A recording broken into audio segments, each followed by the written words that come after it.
Pavillon numéro 5. Il est 7 h du matin. Pour tous les patients, c'est l'heure du réveil. Un moment particulièrement délicat pour le personnel. Jody, en poste depuis 25 ans, est l'infirmière en chef. Ce matin, elle est sur ses gardes. Dans cette chambre, une femme fait preuve d'agressivité depuis plusieurs jours. Elle s'appelle Brigitte. Elle souffre de troubles de la personnalité. Elle s'automutile et frappe les patients et le personnel. Jody a donc posté des infirmiers à l'entrée de la chambre pour la surveiller 24 heures sur 24. Mais aujourd'hui, Brigitte va tromper leur vigilance et semer le chaos dans le service. À peine sortie de sa chambre, elle se jette sur une autre patiente. Apportez la chaise. Au sol, la victime est fortement choquée. Mais l'urgence pour Jody, c'est de maîtriser la malade. L'infirmière va utiliser une chaise munie de lanières, spécialement conçue pour immobiliser les patients en crise.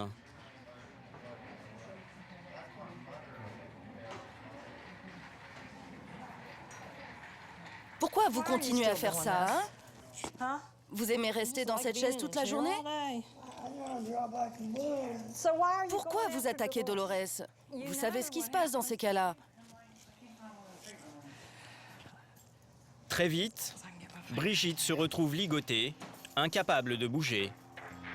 Jody doit maintenant s'occuper de la victime de 56 ans dans le couloir. Elle a repris ses esprits. Ok, on y va. Comme ça, vous êtes prête? Allez, 1, 2, 3. Ça y est, vous y êtes. Elle n'est pas blessée. Cette fois-ci, l'incident s'est terminé sans gravité.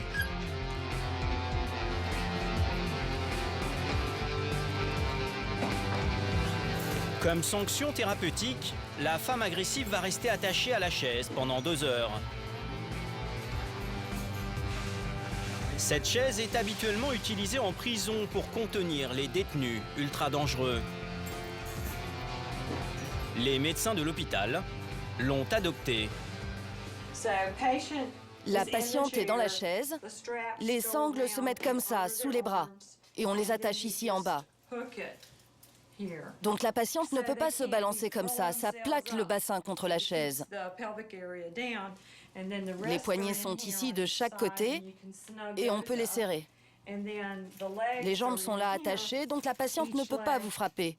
Elle ne peut pas vous donner des coups de poing ni vous blesser. On s'est aperçu que ça réduisait le nombre des blessures, aussi bien pour le personnel que pour les malades.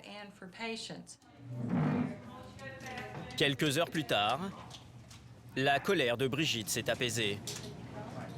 Jody décide de la libérer en présence des agents de sécurité pour éviter toute récidive.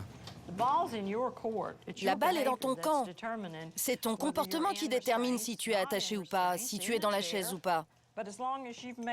Tant que tu attaqueras les gens, il faudra qu'on fasse quelque chose pour que tout le monde soit en sécurité. La patiente est encore trop fragile. Elle peut à nouveau faire preuve d'agressivité. Elle va donc rester entravée toute la journée. Mais pour aider à son rétablissement, les infirmiers vont la laisser circuler dans les couloirs. Dans cet établissement, tout est fait pour éviter les brimades et garantir le bien-être des patients. Malades et médecins sont sur un pied d'égalité.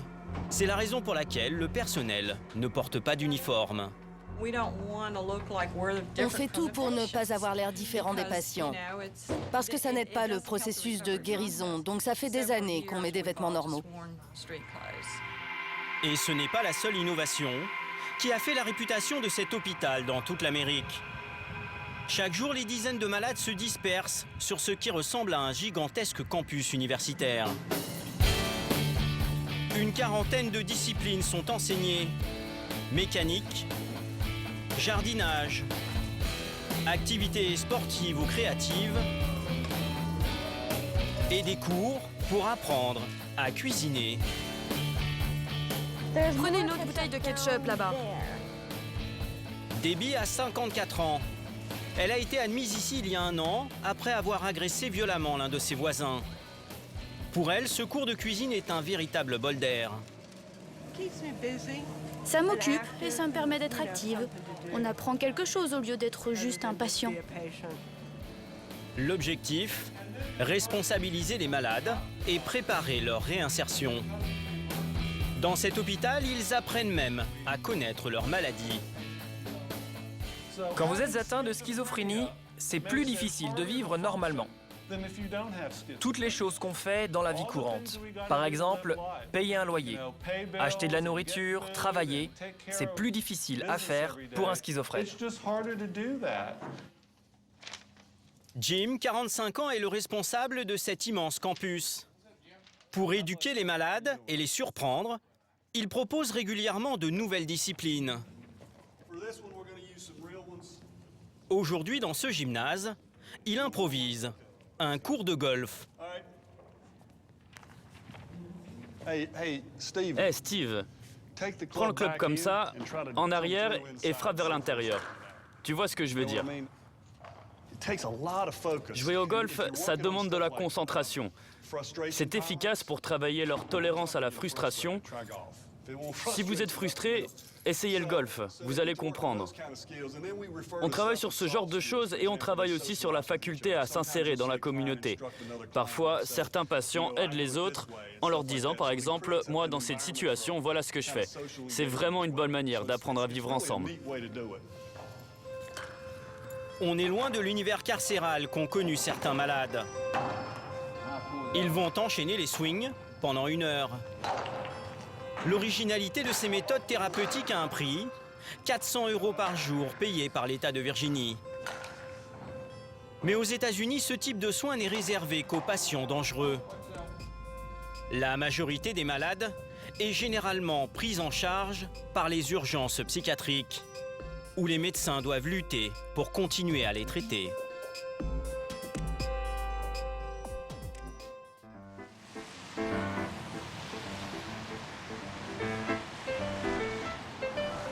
Retour aux urgences de Cincinnati avec Brian Griffin, le docteur en psychiatrie. Ce matin, avec les infirmières, il doit rendre visite à un patient schizophrène. L'homme entend des voix. Il a été arrêté par les policiers après les avoir menacés avec une hache. Interné et sous traitement depuis 3 semaines, son état ne s'améliore pas. Malgré les médicaments, il délire en permanence. Jésus est mon sauveur. Jésus est mon sauveur. Jésus est mon sauveur. Du calme. Jésus est mon sauveur. Doucement. Respirez. On va faire notre méthode de respiration. Chut. Vous vous rappelez? Allez, respirez. Ok, bon travail. Pour le soigner, le docteur Griffin aimerait modifier son traitement. Seulement, les nouveaux médicaments qu'il préconise coûtent cher. Or, aux États-Unis, il ne peut décider seul comme le ferait un médecin français. Ici, les frais d'hospitalisation et les traitements sont financés par les assurances privées des malades. Attendez-nous là. On revient tout de suite. Avant d'engager des coûts supplémentaires, il est obligé d'appeler l'assurance du patient pour lui demander son autorisation. Et aujourd'hui, il a un sacré problème sur les bras. Le problème, c'est que la compagnie d'assurance ne veut plus payer. Elle pense qu'on devrait pouvoir soigner le patient en 10 jours. Et elle n'aime pas quand on met en place un premier traitement médical qui ne marche pas. Quand on veut essayer un autre traitement, elle ne veut plus payer. Et elle trouve toutes les excuses possibles et inimaginables pour ne pas dépenser d'argent. Brian et l'infirmière décident d'appeler le représentant de l'assurance, qui pour le moment refuse de payer pour changer le traitement. Nous sommes autorisés à enregistrer une conversation que les hôpitaux américains en général préfèrent cacher. Écoutez, voilà ce qui se passe. Il est schizophrène, il est sous pression, il a des délires religieux, il est désorganisé et il a des hallucinations. Oui, mais ce qu'on s'est dit hier, c'est qu'il n'était plus agressif et qu'il ne risquait plus d'attaquer quelqu'un. Oui, mais il est psychotique. Il ne va pas frapper quelqu'un, mais il a besoin d'être pris en charge.